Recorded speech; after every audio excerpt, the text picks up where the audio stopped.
In this paper, I consider the usefulness of the theoretical and practical foundations of collaboration as it's been activated in the work of the Narratives in Space and Time Society, a collaborative artist group of which I'm a part.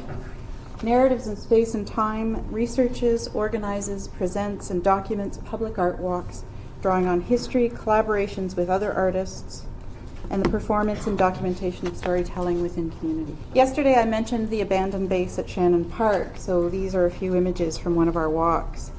As a member of this group and as a co-producer of co-creative digital material since the 1990s, I'm mindful of the complex nature of the concept and practices of collaboration. I'm also mindful of the significant shifts that the notion of collaboration has gone through in relation to walking as storytelling, as an artistic practice, since the early 1950s. Collaboration's most recent allies, we heard some of them yesterday, emerged from a set of related concepts such as co-creation, spreadability, by Henry Jenkins and others, narrowcast audiences, which I do want to spend some time on, producage, which came up yesterday, and creative citizenship, which is my own concept, of which more later. Moreover, and I think this is the connection to a lot of work in this room today, I'm also highly aware of the importance of paying attention to the stories that are told and those that are left untold at resonant sites of engagement such as that of the Halifax explosion, which will have its 100th anniversary in 2017. I'll tell you about that in a sec. So today what I'm aiming to do is to briefly explore three areas of interest in the call and response nature of performative art making and storytelling with audiences, among other areas of interest, I would say. Walking and mapping as an artistic practice, collaborative and co-creative storytelling as a community practice, and debris fields as sites of storytelling, which has resonances with several other papers.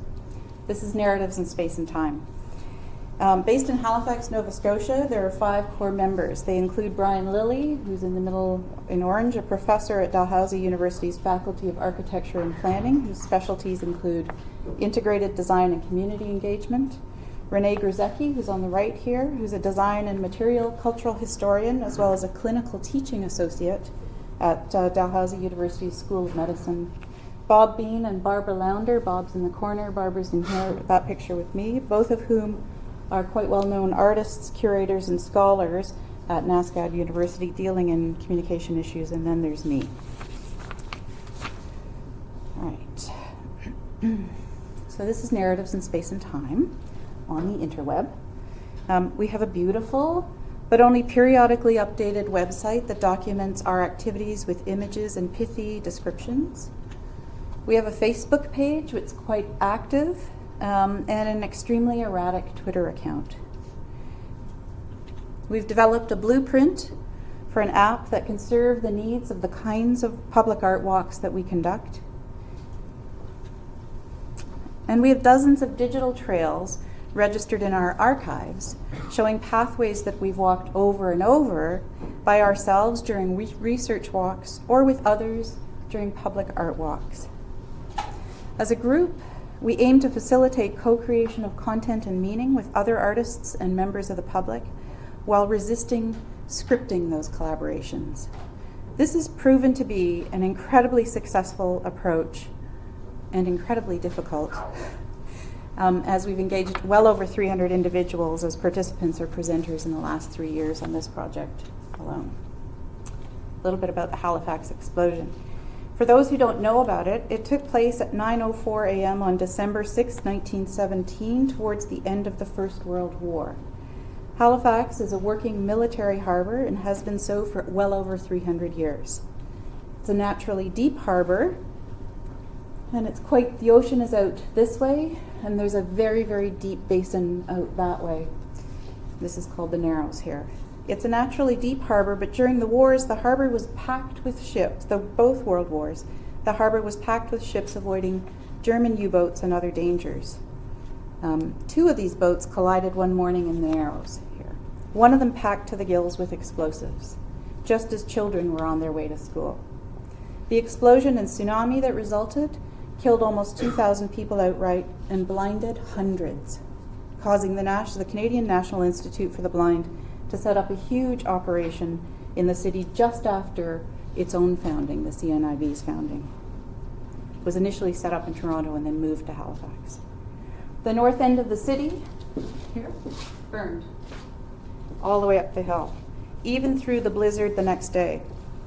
One of Canada's famous group of 7 painters, Arthur Lismer, was late taking the train in from the suburbs to his position as head of the art college, same art college that I went to, which meant he lived to sketch the aftermath, and they're some of the most powerful images of the aftermath. The only First Nations encampment within the city was destroyed, and survivors moved to a reserve over an hour away. It was just across where you see those blue lines converging. In the subsequent rebuilding of the area, the Mi'kmaq were not invited back, nor were African Nova Scotians, mostly descendants of Black loyalists and escaped slaves. None of these individuals were given as much recompense per capita as the working and middle-class white communities located further up the hill to restart their lives. These are old stories, but they're seldom told. What is well known is that the Halifax explosion was the largest human-made bomb explosion ever created at that time, and its impact was studied for the development of the atomic bomb in the Second World War.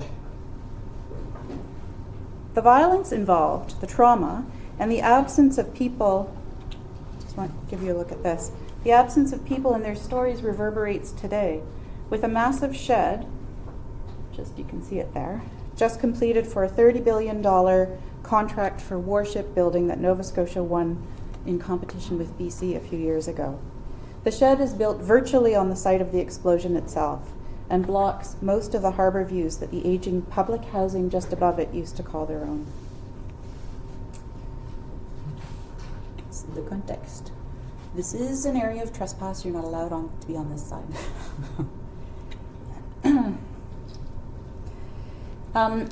I'm going to leave the video to the end. If we have time, we'll watch it. But there's one of the key elements in that is this image of fire, and it recurs in all of our work.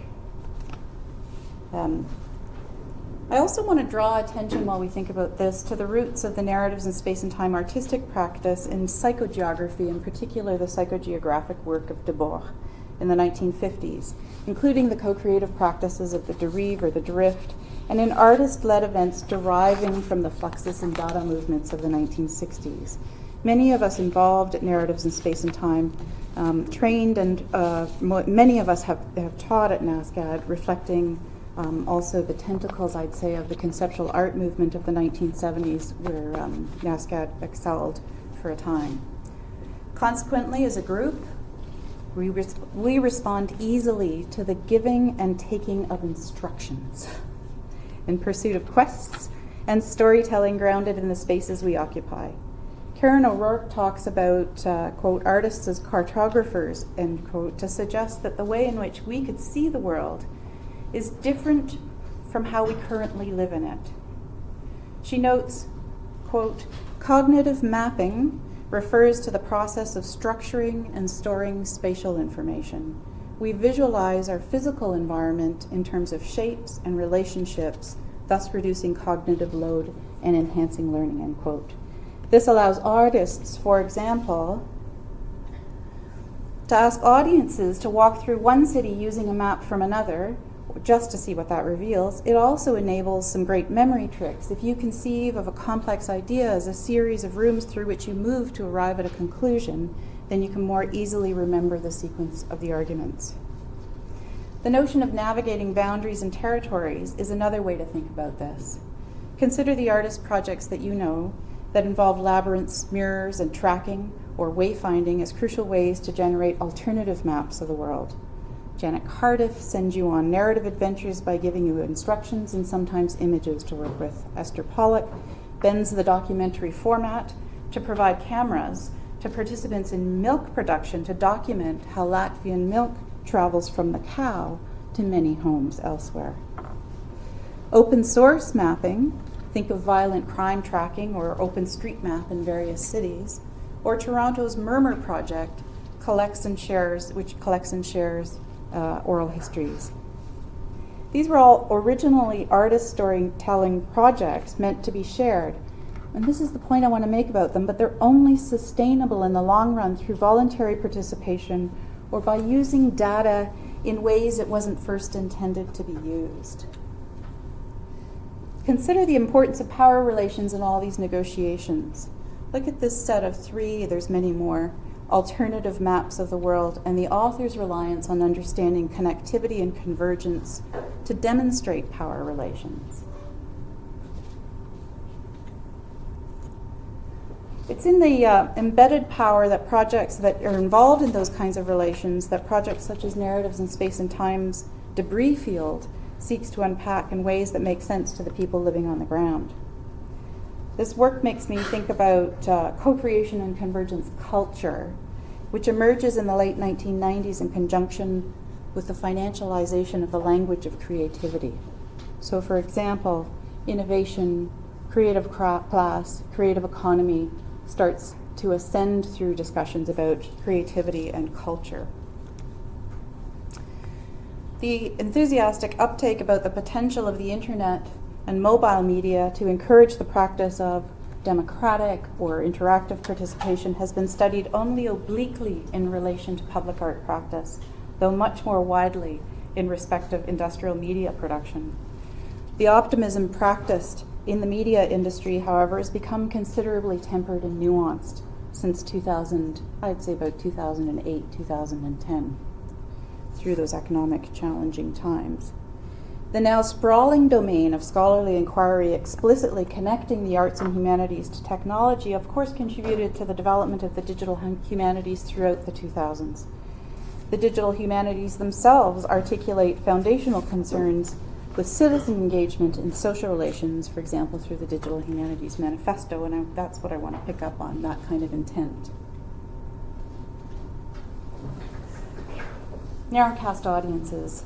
Hay and Coldry suggest that narrowcast audiences online are co-creative participants in interactivity and civic engagement, but interestingly to me, and ought to be to you, they omit mention of the work of the artist or creative producer as a contributor to this process.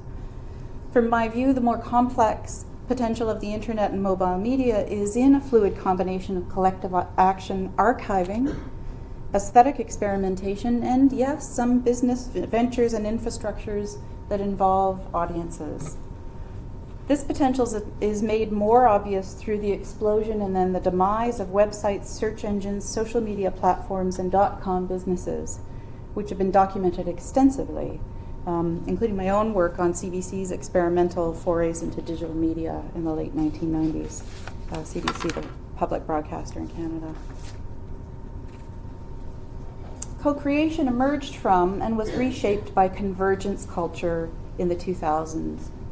I'm going to leave aside the problematic of saying emerged from, but I recognize it. For artistic practice, this can include specific interventions by fans or by aspirational artists, we heard some about this yesterday, or groups of creative workers that include traditional producers who influence the interpretation of cultural content, remix it, comment on it, or otherwise reshape iterations of the programming or content in question.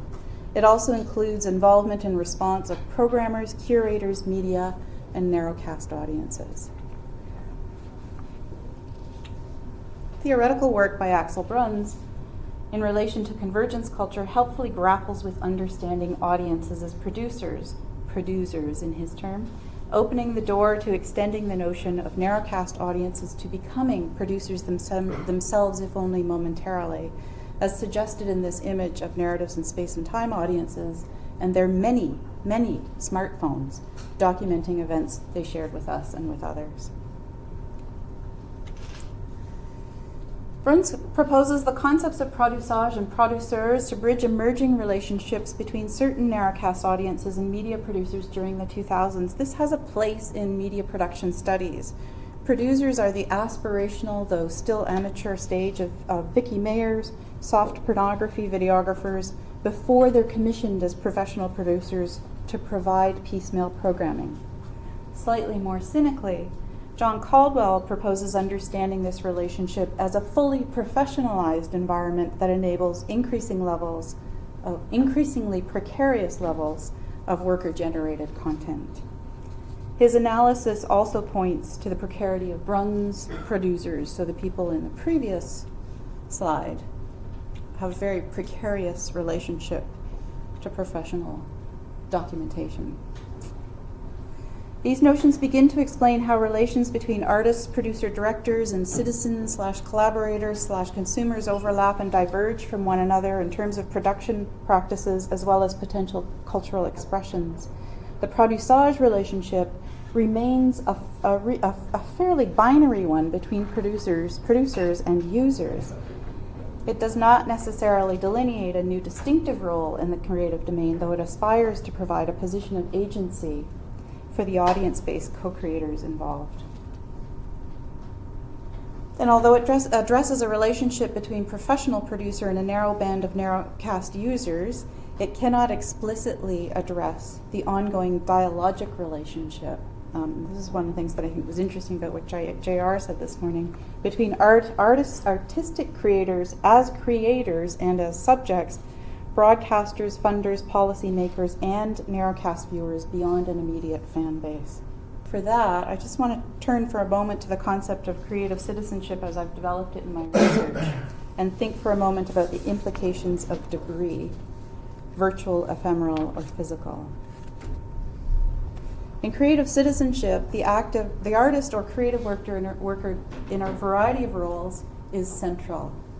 The collaborative nature of work involved is based on fluidly networked relationships among artists, creative producers, technical crew, programmers, in the case of media, broadcasters and distributors, and specific narrowcast audiences, including curators and influencers in the cultural community.